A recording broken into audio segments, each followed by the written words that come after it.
All right, what's going on, guys? It is Story Times of Crimes here, or Shane Dryer, and in these two stories, I'm just going to do one take because why not? You know, it's only two stories because it's going to be a triple upload, but because there's only 8, unfortunately, unsatisfactory to my OCD, I have to have one video have 2. So there's that. I know I sound like a Gen Z fucking idiot, but no, for real, I actually have obsessive compulsive disorder. My father has it too, but. Yeah, so this first story is going to be about the time I got picked up by the cops. So I remember this because my best friend, Keith, wanted to hang out. He'd seen in my store that I had a huge bag of weed, and this was some skunky ass weed, yo. This shit was pressure. Let me just say that. And I was like, bet I'll walk into town. And the road that I used to walk into town apparently was labeled by the state of New York as a highway. It's barely a highway. It's Lake Street Road in Leroy, New York. Barely a highway. I mean, yeah, big trucks go through it. And it's a well-traveled road. And it's got a 55-mile-per-hour speed limit, so I can understand it. But whatever. And apparently, I found out after this that it's illegal for you to walk on the side of the quote-unquote highway. It's illegal by New York State law. And anyways, I wanted to smoke before I left, so I got, ripped before I left, yo. And I was walking on the side of the road, it was raining, and a cop car rolls by, and he turns around, and I was like, fuck. And I was blasting Pantera, he pulls up, I shut off my music, and he says, you need a ride. I was like, nah, I'm good. He goes, well, legally, I have to give you a ride. And I'm like, what do you mean? He explained the whole thing about it being illegal, and I was like, all right, fine.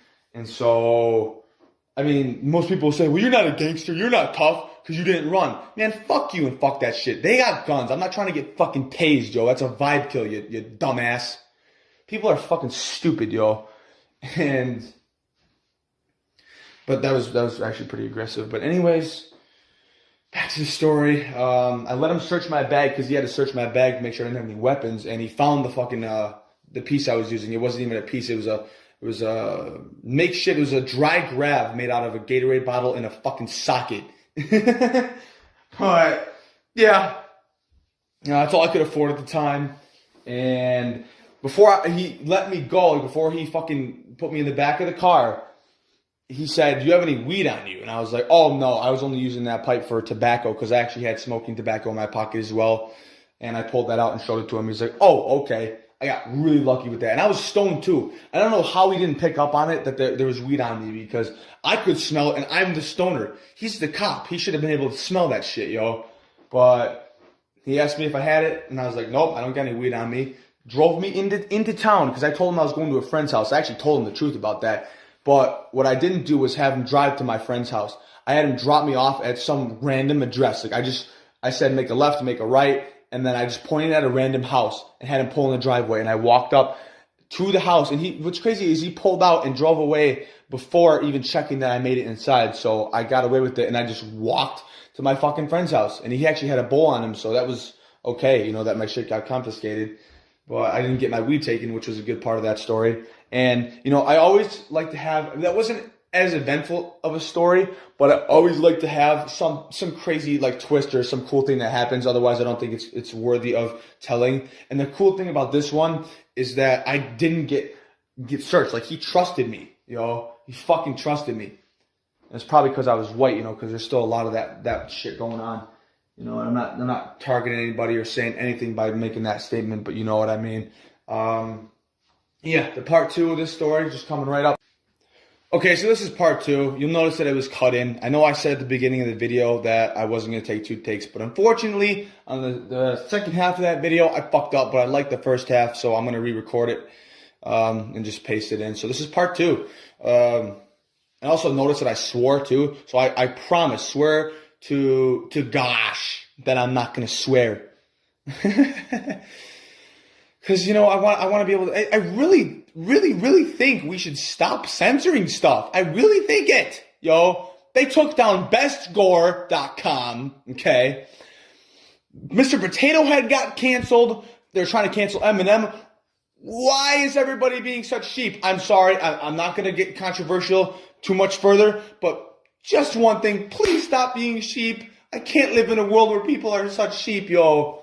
I mean, that's not a suicide threat, but you know what I'm saying. It's annoying. It really, really is to see see that. It's horrible. Eminem, it's not meant to be taken seriously. Fucking lyrics are lyrics for a reason. It allows you to get out your demons. We're all human. We all have dark thoughts. All of us. So, come on, man. Seriously. It's just a way for him to express himself. He went through a lot, yo. Fucking watch the movie that they made about him. It's spectacular. Anyways, let's get into part 2. So, let's just call this kid Z, alright? He wanted to hang out, and I was like, alright, cool. I walked into town. He had weed, I didn't. We had to chill in his garage because his dad had a stick up his ass. And it was freezing. He still made us chill out in the garage.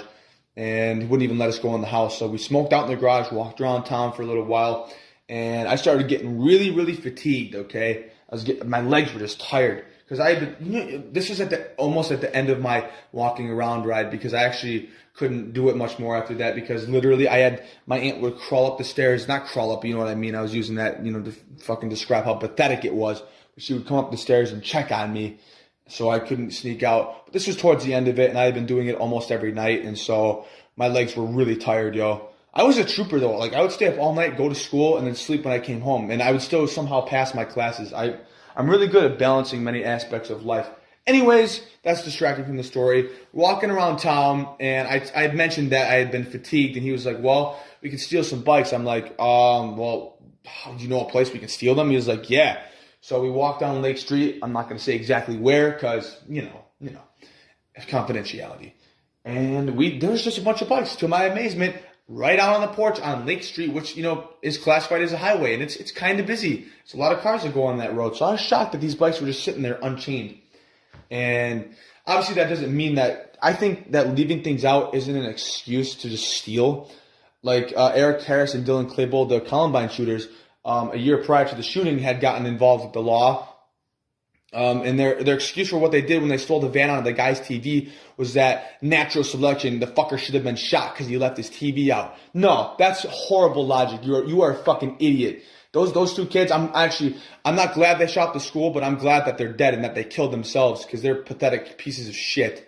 But